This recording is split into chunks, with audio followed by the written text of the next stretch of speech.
You are listening to the Atlanta Real Estate Forum radio show, Around Atlanta edition, showcasing the best of Metro Atlanta, our communities, the attractions, and the special events that make Atlanta great. Welcome to our virtual town square. And now, here are today's hosts. Good morning and welcome back to the Around Atlanta edition. I'm your host, Carol Morgan, joined by my co-host and friend, Todd Schnick. But first, we'd like to kick things off by thanking New American Funding for being our 2021 show sponsor, our 11th year on air. It's great to be partnered with them, and we look forward to everything that means for the rest of this year. I still can't believe it, Todd. 11 years. How did it happen? We just started this show yesterday.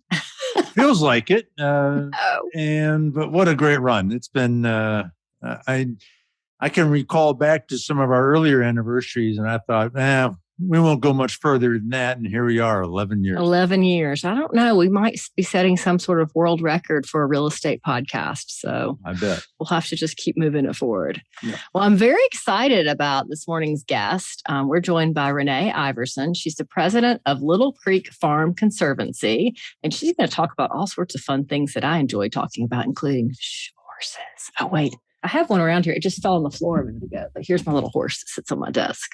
The most low maintenance horse I have. So anyway, welcome, Renee. Take a few minutes and tell us a little bit about yourself. Okay, well, thank you. Thanks for having me. My name is Rene Iverson.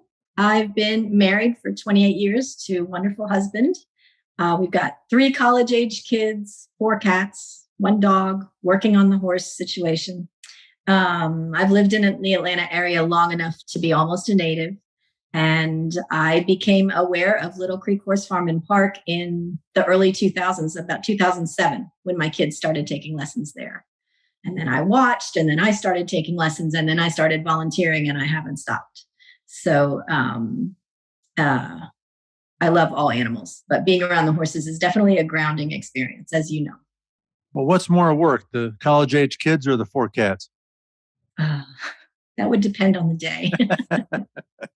So Little Creek Farm Conservancy, before we really dive in, take a second and walk us through the mission and purpose of what you guys are trying to do. Yeah, sure. So this group was started very informally in about 2003, 2004. A group of people who had horses at the then private boarding facility approached the county and said, they're looking to sell. Would you buy it? It's green space. It's a unique opportunity for the county to own a boarding facility inside a metro area. And the county did. And so then the group formalized to become a 501c3 and help transition the private boarding facility to a county-owned private boarding facility. We are a registered 501c3, have been since the early 2000s. We are 100% volunteer run. So we're not having lavish parties and paying staff. We're spending every dollar at this park.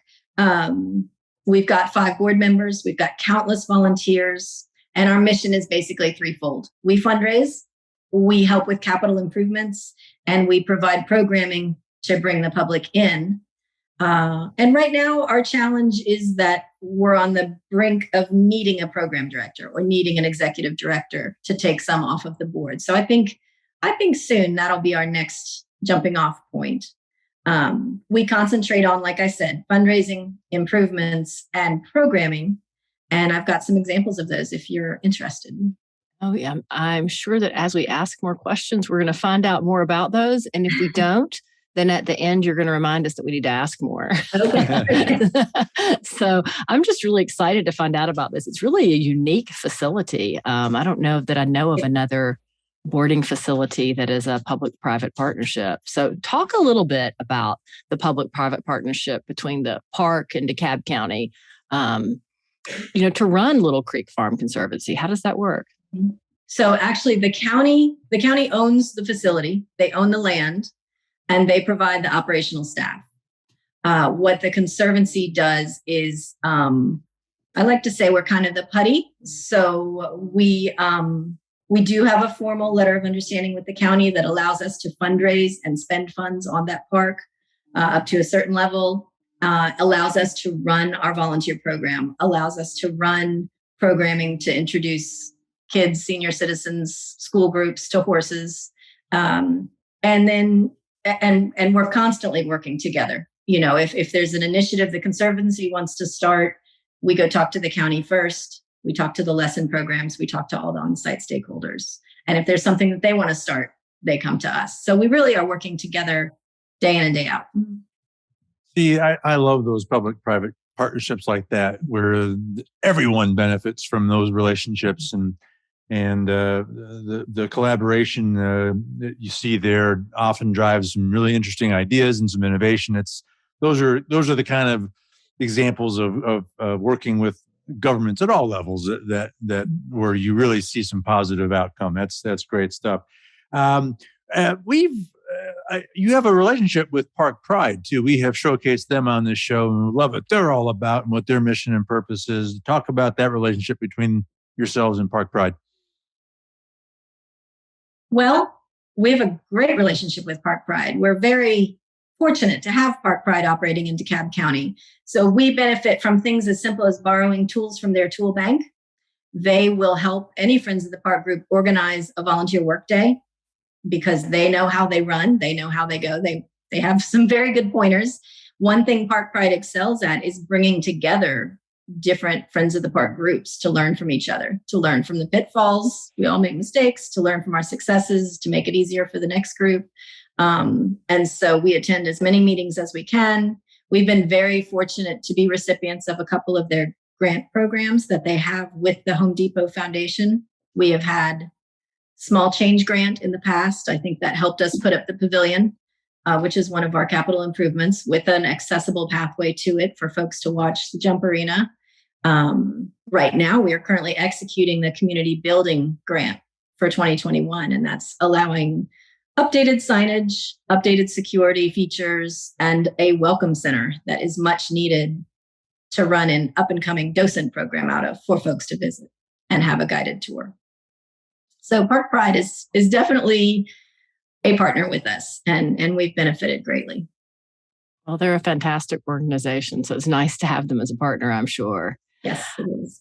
Talk about some of the different ways that people can visit the park. And, feel free to weave some of your programs into this, because I'm sure that is how you get a lot of people to the park. Yes. We're still kind of launching out of pandemic back into programming, but we are excited to be at that point. This park is unique. If you think of it like a golf course, it's not safe to walk through a golf course at any hour because people are hitting balls. And this is an active barn. So it's not necessarily safe to stop by and wander through. And that's where the Conservancy comes in, and that's where our up-and-coming docent program comes in. We will post hours on the website and at the park. Come during these hours, stop by, somebody will take you around. It's going to be a lot more impactful than just wandering through, because questions arise. Not many people in the city know much about big animals. So we're excited about that. We are about to launch our dates for fall Hands on Horses, where you can watch a riding demonstration, ask any number of questions you want to about horses, but our volunteers running that program will talk to you about, when the horse does this with his ears, what is he telling you?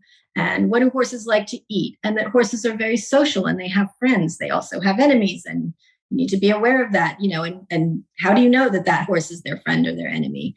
So that's another great program. Other than that, we have ongoing volunteering, which sometimes is mucking stalls. Sometimes it's helping with administrative tasks. Sometimes it is bringing down the cobwebs that always occur in barns and that are actually a huge fire hazard. We just had Emory Cares out on 9/11. They came out to do a day of service and cleaned the barn so well. We were so excited to have them. I need them to come to my barn. As soon as you wipe it, it's dusty and cobwebby again. So. Yeah, I'm just sitting here thinking that if my current, outside residents, the horses, and we have a mini donkey, if people were to come through touring my barn and touring my facility, they would think that all of them should bring carrots or horse cookies or treats for them. And I guess if you have lots of groups, then that's going to become a big no-no too. So you got all sorts of things to think about.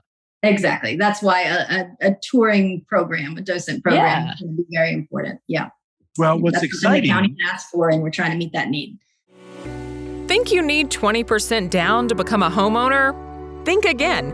What if you could buy a home without a down payment? That's right. New American Funding understands that saving for a down payment can be difficult. They have competitive loan programs that can get you into a new home. Their 100% FHA financing loan program makes getting into a new home with no down payment possible. Let one of their home loan professionals pre-qualify you. Contact a New American Funding loan officer today to find out more about these niche loan programs and start your home ownership journey. For more information, call 678-898-3540. That's 678-898-3540.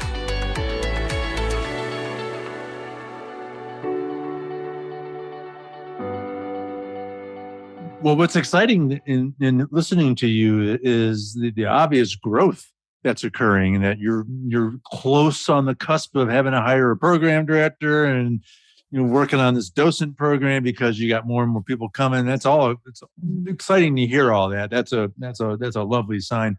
Horsefest. Maybe that's what you were just talking about, but that sounds like an intriguing event. Tell us what that's all about. Horsefest is a great event. Horsefest is a lot of work. So the last time that we had Horsefest was actually in 2019, and it was our biggest one ever. The county was very pleased.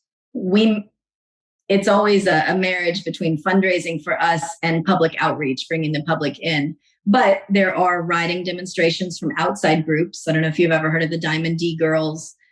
They're one group out of South Georgia that puts on an amazing show. We have vendors. We have all types of kids' activities, including pony rides. And that's a huge draw. We had a petting zoo and a pony ride. So that was the last year we had it. And just as we started to gear up for 2020, you know what happened. So we took a step back. We did an online auction instead, which the public was very supportive of. And we decided to wait and see on 2021. So the bottom line is look for Horsefest in 2022. We're going to wait. That will be a fun event. Well, is there anything else you'd like to share with our listeners? Oh, I could talk for days about and the Conservancy. It's such a wonderful place. We're a very welcoming community. If you'd like to volunteer at the end, I think I'll give you some ways to get in touch. Mainly, what I would like to say is that this park is a true gem, and the Conservancy relies on donations to help keep this park a park, because there are not many cities that you can go and visit large animals and, bring your Boy Scout troop, bring your school group. There are not many places to do that in Atlanta. And so we want to keep this park a park. That's our main goal. We always can use volunteers. All the horses are privately owned. So if you want to ride a horse here, you're either in a lesson program or you're participating in a pony ride event, or you have a friend who has a horse here. But the horses all contribute to the programming here. They either have to participate in a lesson program or they have to help us with our groups that come in. So they're all contributing. We do not have trail rides. We do not have hourly rides. I always want to say that. Our volunteers are tireless. Our horses are loved. And we're grateful for the opportunity to do what we can. That's really neat. So for the lesson programs, what discipline do those focus on? English. Okay. Yeah, there's one instructor that concentrates on beginners equitation. I don't want to, how do I say that? Beginners equitation for dressage. So posting. Very good. Yeah. And then there is a hunter jumper program here as well. Very nice. Carol, how long have we been saying that Atlantans just have no excuses to not just to do amazing things and see different things and learn about so many different things and experience so many different things, and they just sit at home and watch Netflix when they could go out and just do so many cool, amazing things. So you could come out and pick up limbs out of our pasture or paint a fence or. Well, I got cobweb duty, so okay. It's just. I mean, we've been doing this show 11 years and just every month we learn something new that's just fascinating and educational and close to everyone in Metro Atlanta. So great to hear what you guys are up to, and congratulations on your obvious growth and how you're evolving and going in the right direction. It's very, very exciting to see. We look forward to having you back down the road to continue learning how that's progressing. In the interim, should someone want to learn more or want to volunteer or as a 501c3 financially support the work that you guys are doing, where do they go to do all of that? The best place is our website, which is www.littlecreekfarmconservancy.org. We're also on Instagram at InstaLCFC, INSTA. And we've got a Facebook page at Little Creek Horse Farm and Park. It's all a mouthful. All right. Rene Iverson, president of Little Creek Farm Conservancy. Renee, again, great to have you. Thanks for stopping by and joining us, and good luck with your continued growth. Thank you so much. All right. Well, that wraps this week's Around Atlanta edition. On behalf of our show sponsor, New American Funding, my co-host, Carol Morgan, I am Todd Schnick. That is all the time that we have for today. Thank you for tuning in and listening, and we'll look forward to seeing you again right here next week. We'll see you then.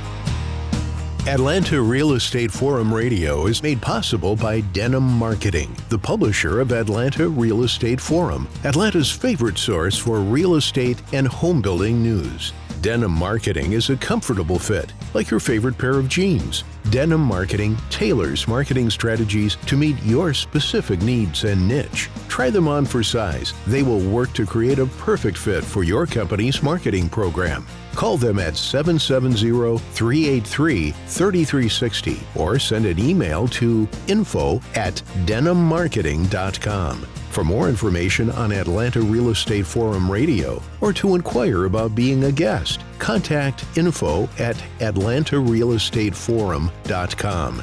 Check out the radio show by visiting atlantarealestateforum.com or by listening to the show on your favorite podcast app. And if you enjoyed today's broadcast, we'd sure appreciate a rating and review on iTunes. Thank you again for listening, and we'll see you next time on Atlanta Real Estate Forum Radio.